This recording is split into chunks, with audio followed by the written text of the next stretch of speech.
ಚರ್ಚೆ ಮಾಡಬೇಕು, ಚರ್ಚೆ ಮಾಡ್ಕೊಂಡು ಸರಿಪಡಿಸ್ಬೇಕು. ನಾವು ಬಿಜೆಪಿ ಮುಂದುವರ ಯತ್ನಾಳ್ ಆಯ್ತು, ರಮೇಶ್ ಜಾರಕಿಹೊಳಿ ನಮ್ಮ ಟೀಮ್ ಆಯ್ತು. ಬಿಜೆಪಿ ಪ್ರಶ್ನೆ ಇಲ್ಲ, ನಾವು ಬಿಜೆಪಿಯಲ್ಲೇ ಇತ್ತು. ಬಿಜೆಪಿನ 28ಕ್ಕೆ ಎಲೆಕ್ಷನ್ ಆಗಿತ್ತು, ಅದಕ್ಕೆ ಮೊದಲು ಆಕೈತು. ಮತ್ತು ಭಾರತೀಯ ಜನತಾ ಪಕ್ಷ ರಾಜ್ಯದಲ್ಲಿ 121 ಸೀಟ್ ತರಲಿಕ್ಕೆ ಯಾವ್ದು ಬೇಕು ಆ ಥರ ನಾವು ದುಡಿತೇವೆ.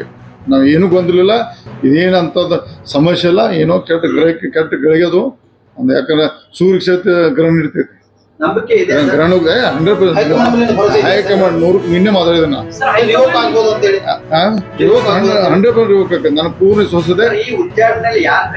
ಯಾಕೆ ಹೊಡೆದಿರ್ಲಿ ಏನಿರಲಿ ಅದನ್ನ ದೊಡ್ಡ ವಿಷಯ ಅಲ್ಲ, ಅದು ಈಗ ಹೇಳುವುದಿಲ್ಲ.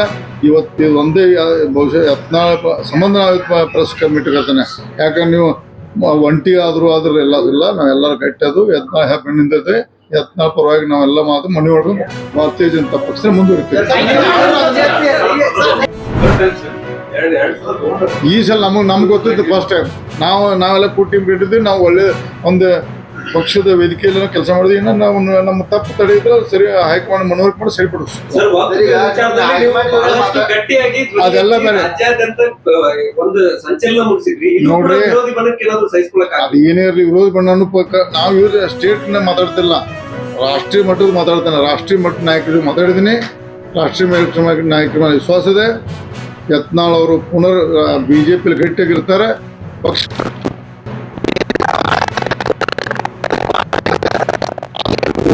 ನಾ ಇವತ್ತು ವಿಜೇಂದ್ರ ಬಗ್ಗೆ ಮಾತಾಡಬೇಡ್ರಿ. ಇದೇ ಫಸ್ಟ್ ಸ್ಟಾರ್ಟಿಂಗ್ ಅದ. ಹಿಂದಿನ ಮಾತೆ ಪತ್ತು ಶಬ್ದ ಬರ್ತದ್ರೆ ಮುಂದೆ ಮಾತಾಡೋದು ದಯವಿಟ್ಟು. Thank you sir.